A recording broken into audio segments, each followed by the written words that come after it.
seen him a very good counterpuncher. And based on that, do you see Victor having to pressure him to keep him on his back foot a little? If you pressure him, then the counterpunching even it sets things up for him a little bit even better.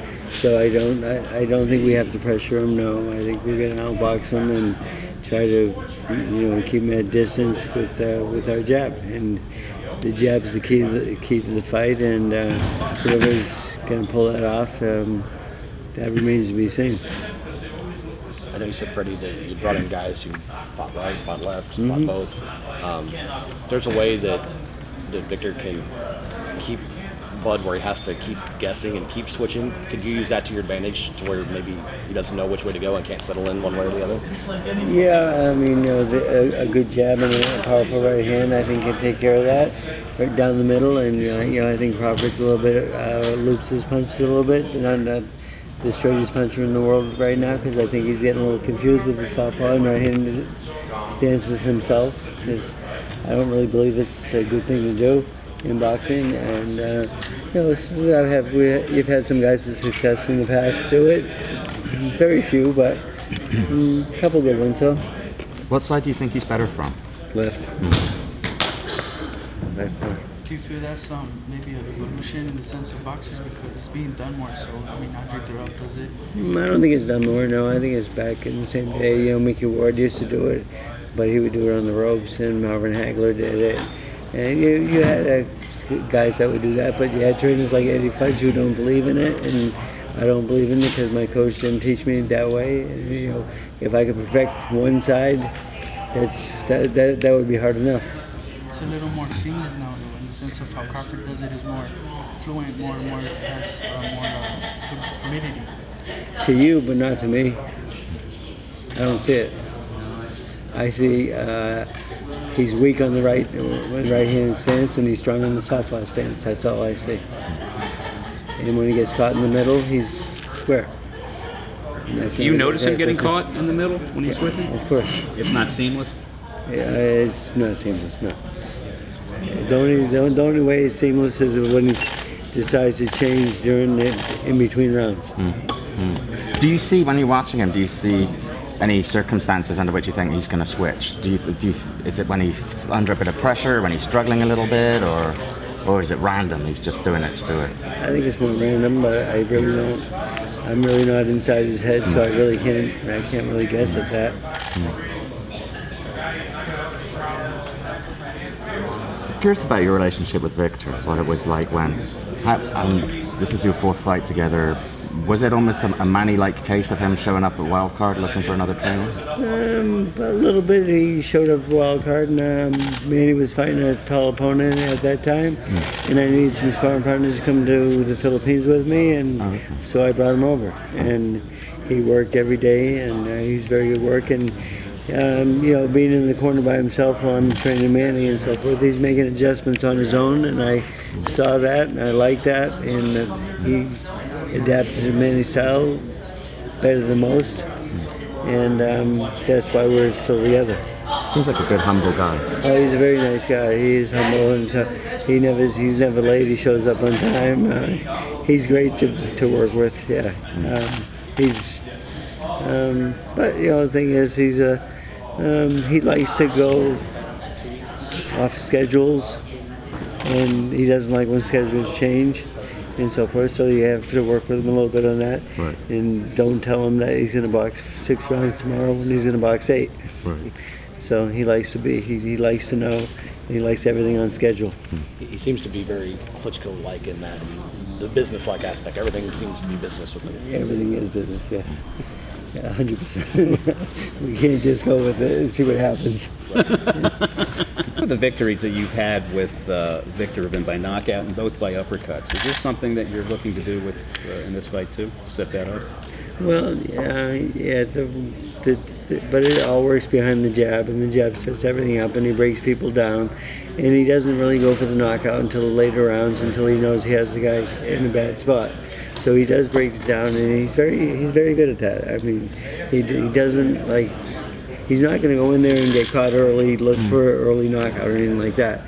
He's a much smarter fighter than that, and he is becoming a much better body puncher, and that's part of with the uppercut. He lands it to the body, and he lands that to the chin also.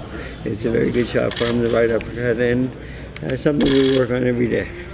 So with your reach advantage and your height advantage, how does Crawford? What's he going to have to do to counter that? I think he needs to be closer and pressure us a little bit, and I think that's going to happen in the fight, and we're going to have to deal with the pressure. You said a couple weeks ago that you had a plan B.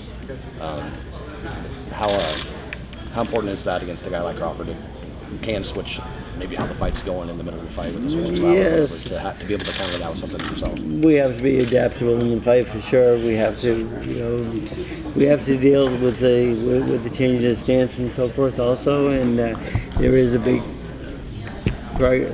in footwork when you fight a southpaw. It's a lot different than a righty, and he does know that. And it's not automatic yet, but it's still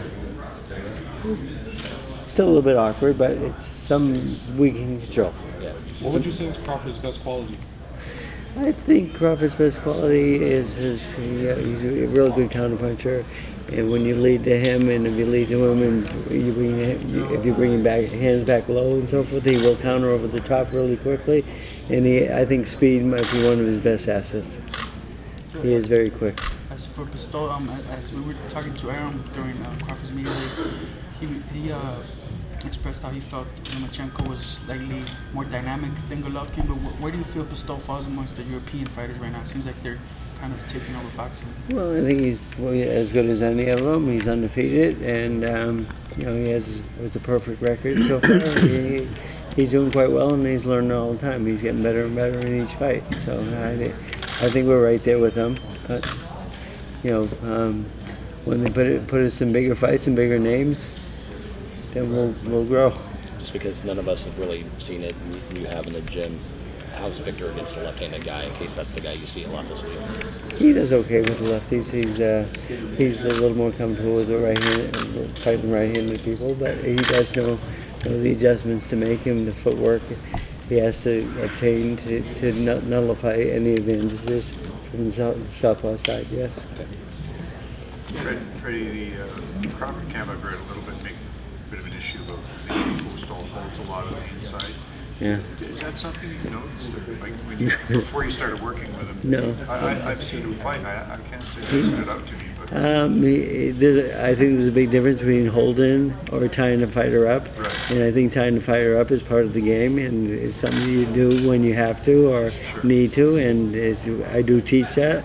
And he knows when to do it. And again, it's not really obsessive holding, I feel. Right. And I will have a conversation with Tony Weeks as well as they say they are, but I will also.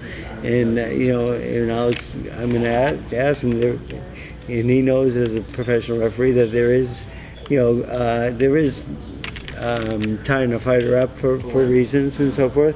It's part of the sport, and if someone does it excessively, though, I have no problem with them saying something about that, but I don't think he does it obsessively. I've never seen it in any of his fights.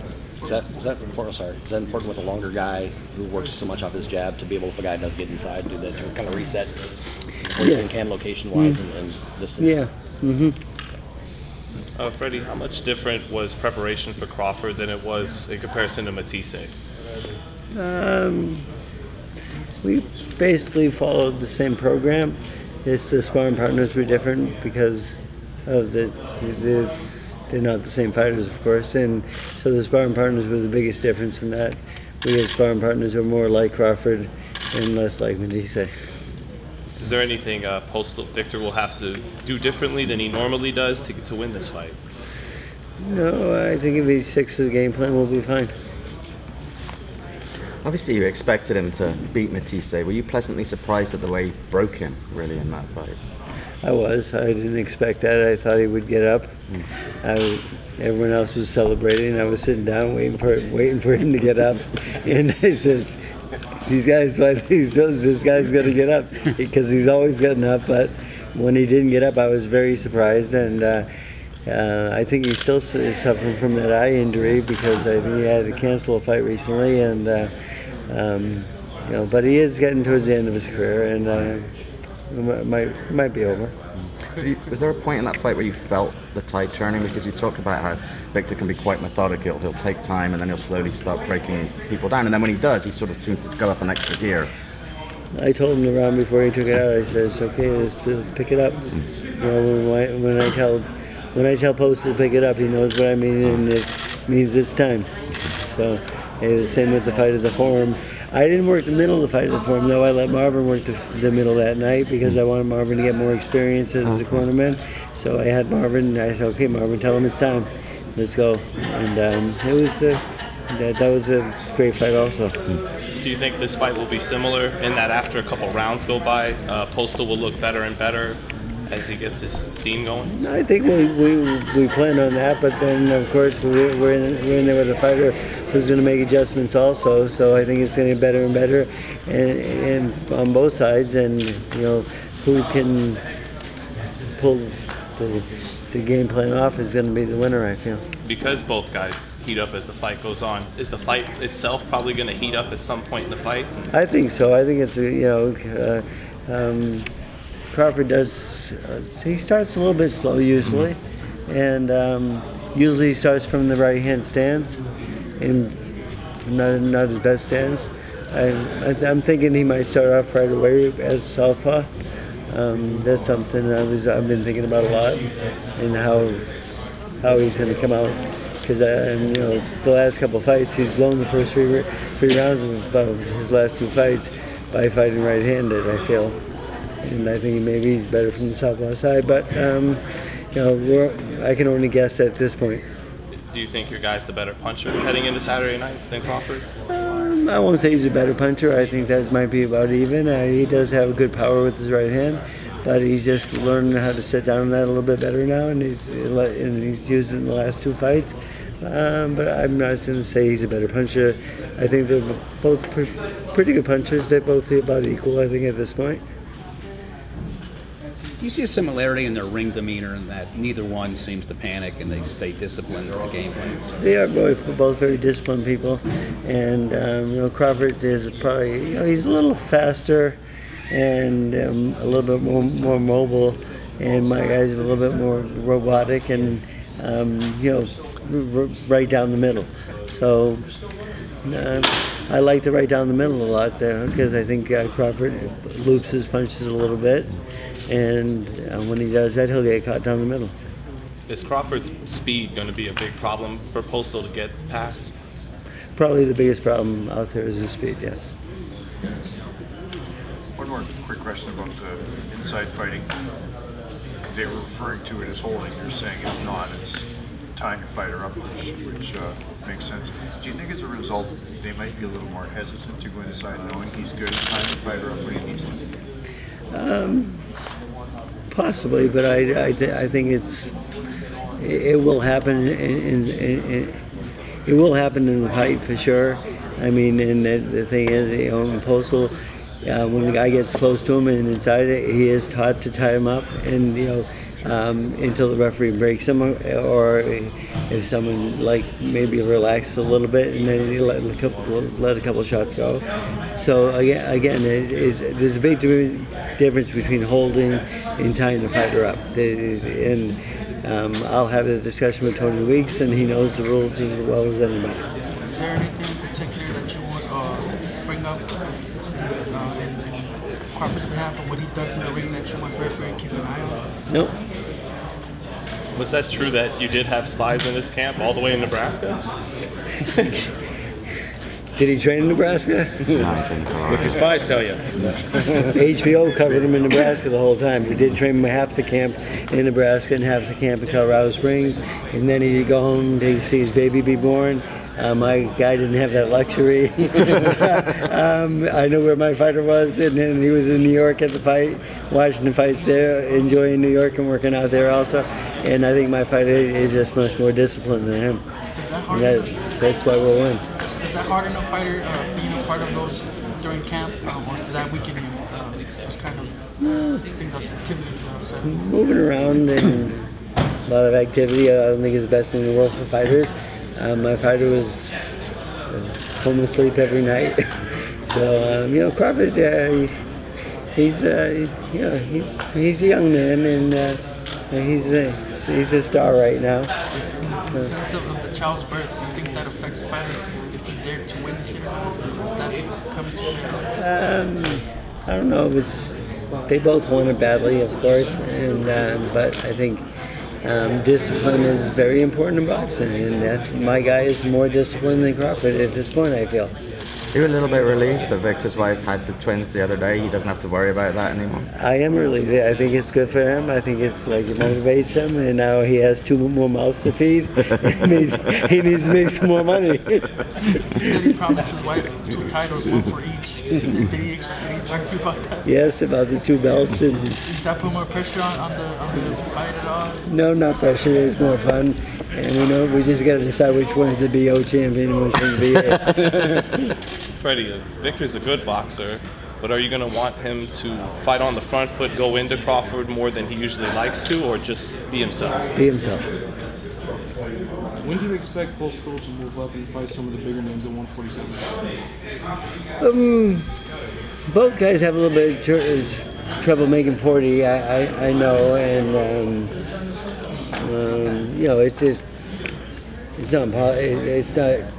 it's not over.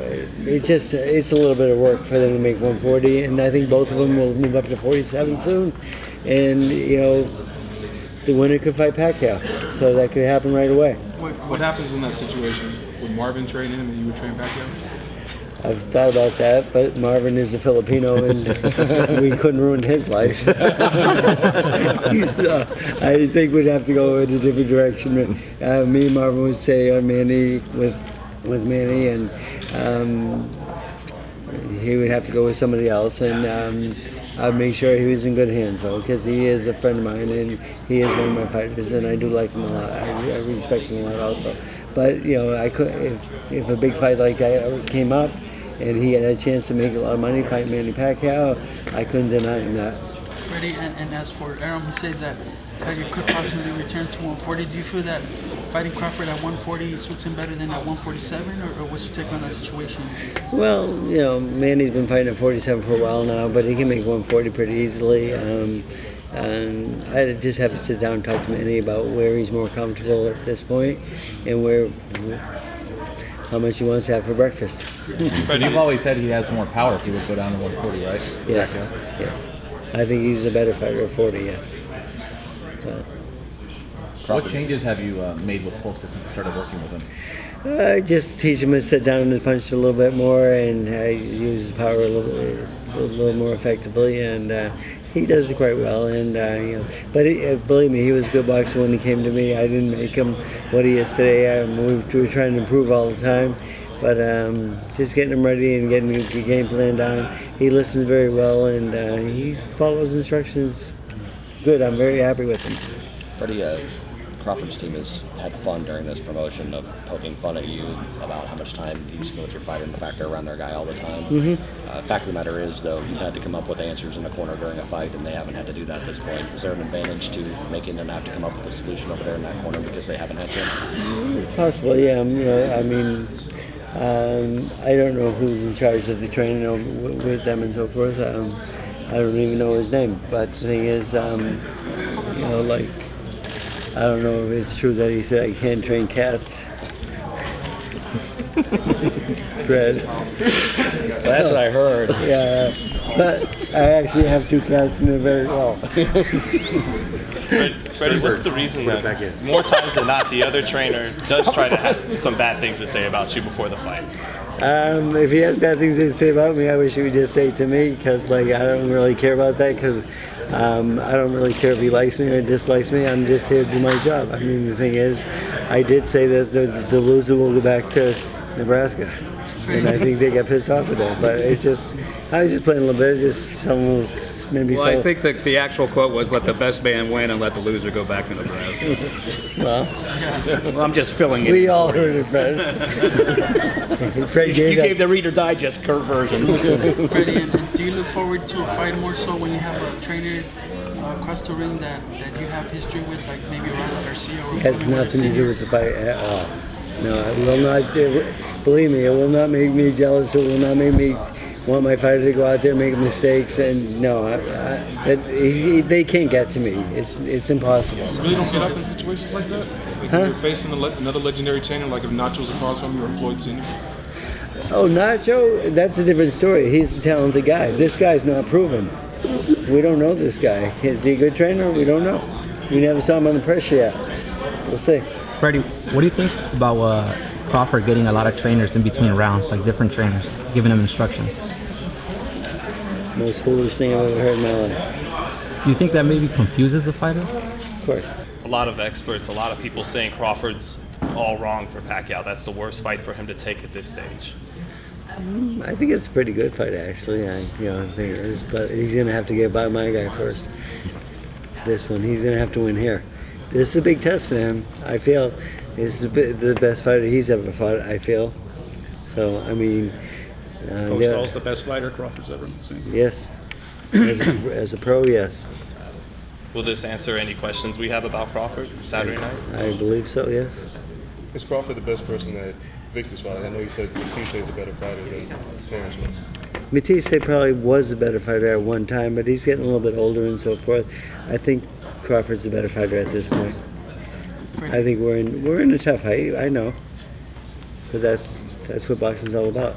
You mentioned a lot of similarities with Ludwaba's, because this fight reminds you of Manny's fight with Ludwaba. Why is that?